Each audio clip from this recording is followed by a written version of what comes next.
Hi, welcome to another craft video from the Kansas City, Kansas Public Library. I'm Cheryl and I'm in charge of the craft kits at the main library. And today's video is to accompany a craft kit we'll be giving out starting September 15th, 2023. But if you don't have the kit, you don't have time to get to the library, or you're watching this later on our YouTube channel, don't worry. Everything in the project you can buy at the local craft store. What we'll be making today is this cute little bookmark out of shrink plastic. How this works is you just put the large piece in there and the small piece hangs outside so that it doesn't fall out of the book. Now these are made with shrink plastic, which has to be shrunk in your oven or with a heat gun. If you're doing it with a heat gun, be very careful not to burn yourself. So you will need an oven for this. You will also need a pair of scissors to cut off the extra string. Everything else will come in the kit. So let's show you what actually is in the kit, or what you'll need to buy if you don't have the kit. The first thing is I have created some templates, and these are on 8.5 by 11 sheets of paper. Now this is actually going to be the size you start with, and this is going to be the size it ends up. It shrinks down to about a third, between a third and a half of the size it starts out. That's why we have to start out pretty big. Now, if you don't have the templates, you don't have the kit, I got these from a service that our library pays for, so I've licensed these. But if you don't have that, what you can just do is go out on the internet, pick a theme like Day of the Dead. You can do Day of the Dead outline clip art, and that will get you outline things that then you can then copy and paste and print out. And you can use a system like an online service like canva.com to paste the pictures into it and rearrange them and then print them out. Now I have given you a couple of autumn themed ones of Day of the Dead and some autumn leaves, and some general ones like a feather, and some ones that look kind of like stained glass. This is the one I did with the Day of the Dead. Okay, the other things you will get in your kit, now you won't get this piece of paper. I'm just using this so that you can see these pieces of plastic a little bit easier. They're kind of hard to see on the white background. So these are 2 pieces of shrink plastic, and they are cut to the right size. The large one is cut to the right size you will need for your bookmark, the large piece. And the small one is cut to where you can use the small piece here. Now you will need a pair of scissors to trim the corners and to trim the circle. You will also have a piece of fine cord. Now it has to be fairly fine because I have pre-punched a hole with a hole punch in here. But remember, it shrinks down pretty drastically, so the hole actually becomes very small. So take that into account. If you're doing this with your own materials, take that into account when you punch the hole. You will need to make it 3 times as big, obviously. If you don't have a hole punch, you can draw a circle punch and then finally cut with a teeny pair of scissors. And the cord is about a foot long. Then you have a Sharpie marker. The finer tip the better. Don't use a very fat one. Now this one's a little fat, but it'll still work. It's pretty good. But if you can get a hold of a fine tip Sharpie, you want a permanent marker. That's for the outlines. And then we've got some colored pencils that we will use to color in the designs. Okay, You might also find it useful to have a couple of pieces of tape. That's not absolutely necessary, but I find it useful. So let's go ahead and get started. I'm going to set everything aside, set my plastic. Now, let me get this back so that you can kind of see the background. Now, this plastic has one shiny side. I don't know if you can see the shine on that. It has one shiny side and one kind of dull side. See how the reflections on this side are fuzzier and duller, and the reflections on this side are shiny and sharp? The dull side, that has been sanded so that the colored pencil will actually stick to it. You can also use colored Sharpie markers for this project if you're doing this at home too. So what we're going to do is we're going to use the dull side. That's the side you're going to be working on. So I'm going to bring this over here, and I am going to line this up to hit the edges, and you want the hole that we've punched to be in the top blank part, because that's going to be the top of your thing. Now you can just hold it there and do your design, but I find it easiest if I take a couple of little pieces of tape, and once I've got it lined up, I put a little piece of tape at the top and bottom just to hold it up. And you don't want it covering any of your lines. Make sure it's not covering any of your outlines and not covering any of your design.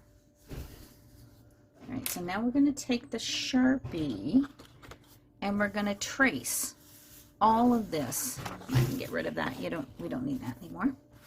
We're going to trace all of it. I'm going to trace the outline, and then I'm going to trace all the lines inside. And just do this lightly. It doesn't have to be, you don't have to be pushed really hard or anything. As a matter of fact, it's kind of best if you don't push too hard, because your lines need to be, in some instances, fairly thin. And you don't have to be completely and utterly perfect. Art isn't perfect, but you go as slow or as fast as you feel like. Alright, now I'm going to start outlining everything here.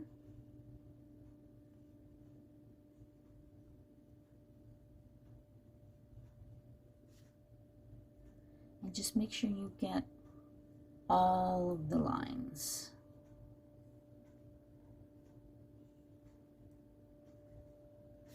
I have just taped this at the very top and the very bottom, because what I like to do sometimes is, if I'm not sure if I've got all the lines, I can lift this up in the center and look and go, oh yeah, I missed that one. Okay. So now I'm going to do all of this, and I'm going to come back.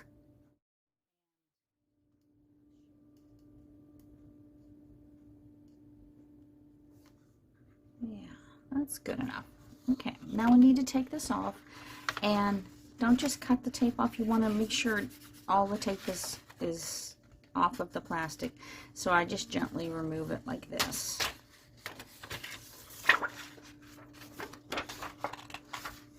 There we go. Alright, so I'm going to do the exact same thing with the small plastic for the round. Now remember, check before you do to make sure that the shiny side is down, the kind of fuzzy side, the softer side, is up. You'll want to position this so that it's right in the middle with the little hole not too close to the edge. And I'm going to take a couple pieces of tape and put them down on the corners. Now I'm going to outline it just like I did with the larger piece. And I'm going to gently remove the tape.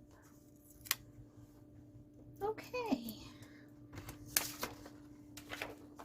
So now we have these two pieces, and I think I am going to round off the corners because I like my bookmarks to have a little bit of a round corner instead of a sharp pokey corner.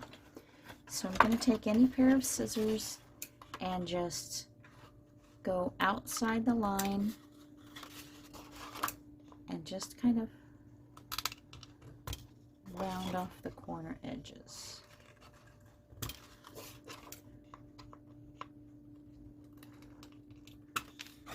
Okay, and I'm going to cut this one out too, staying just outside the line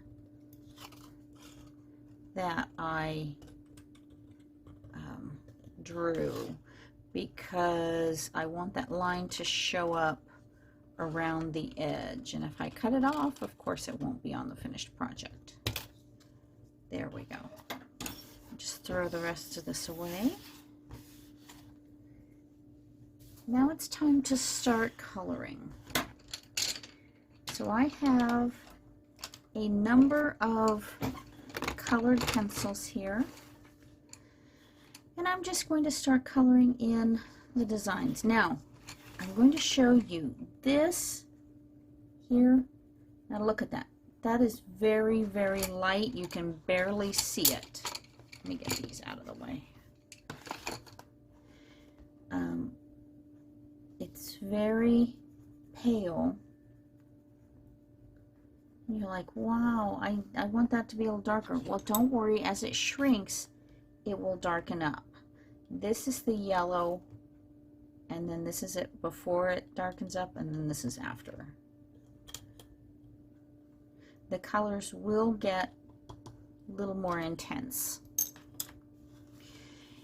Now, if you really want to have really, really vibrant colors when you're finished, you can use permanent markers, Sharpie markers, to colored Sharpie markers to color all of these in. If you try and do this on the shiny side, it will not stick. So you have to do this on the rough side. Now, if you're buying shrink plastic at the store and it does have two shiny sides and no rough sides, so that you can't use the colored pencils on it, what you can do is just take a piece of very fine grained sandpaper or an emery board or something and just rub across this to get it kind of buffed up. I'm going to do it a couple of different directions, up and down, side to side. I like to use, in the beauty supply stores, they sell these things for fingernails, which are emery board on a little foam, on a squishy foam, and I like to use that because it's fairly soft, and I do that really well so that it buffs up. And you only need to do that. This one came with one side already buffed, so I didn't have to do that. So I'm going to go ahead and fill all of these in, and then I'll come back and tell you what we're going to do to bake these. Okay, so after you've finished coloring it, you'll be ready to bake it. This particular plastic that we're using, the instructions say to set your oven anywhere from 300 to 350. I did a couple of tests and my oven works best at around 330, 335. If you're buying your own supplies, definitely follow the instructions that are written on that package of shrink plastic. You will, however, need to put these on a cookie sheet before you put them in the oven, and you will need to cover that cookie sheet with paper or cardboard or parchment paper or something. You don't want to put this stuff on straight on the metal sheet or on aluminum foil, because if it softens and melts and shrinks while it's touching metal, it might stick and affect how it does. And I'll insert a video of what it looks like. I think I can get it cracked. If I crack open my oven a little bit, I think I can get a picture of it.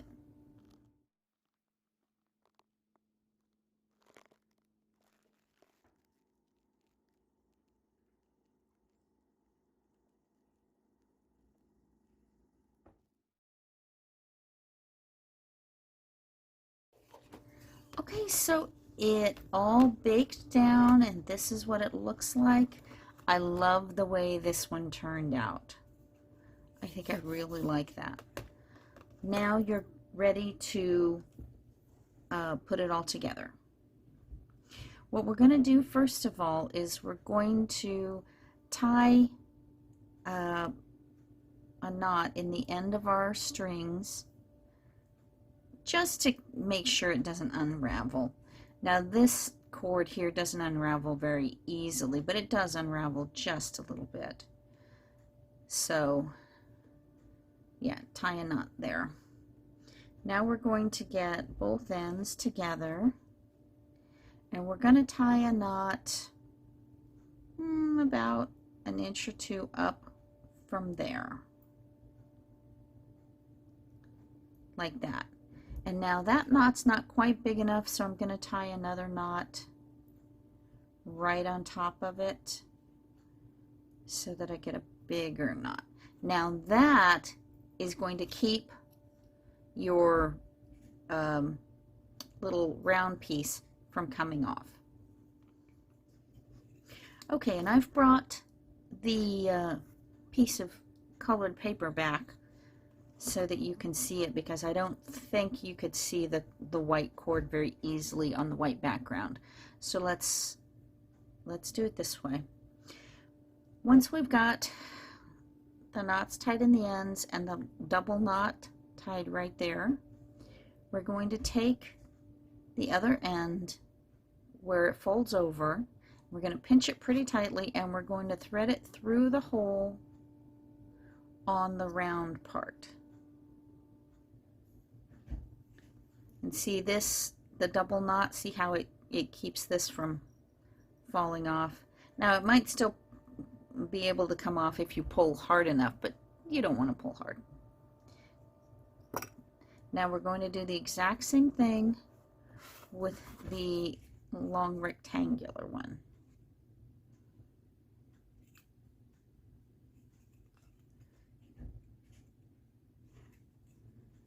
Okay. So there we've got that. Now we're going to open up the loop here and we're going to thread this through the loop, and then we're just going to pull it tight. Now if you want to, if you don't like the way these two little dangly pieces look, you certainly are welcome to trim it off near the knot, not right up onto the knot, but near it. That's what I did with this one, so that you can see here I trimmed it near the knot, and that part will ravel a little bit, but that big knot should stop it. So you have the option of either doing the tails or no tail. Well, that's all for today. Thank you for viewing another craft video from the Kansas City, Kansas Public Library. I'll see you next time. Bye!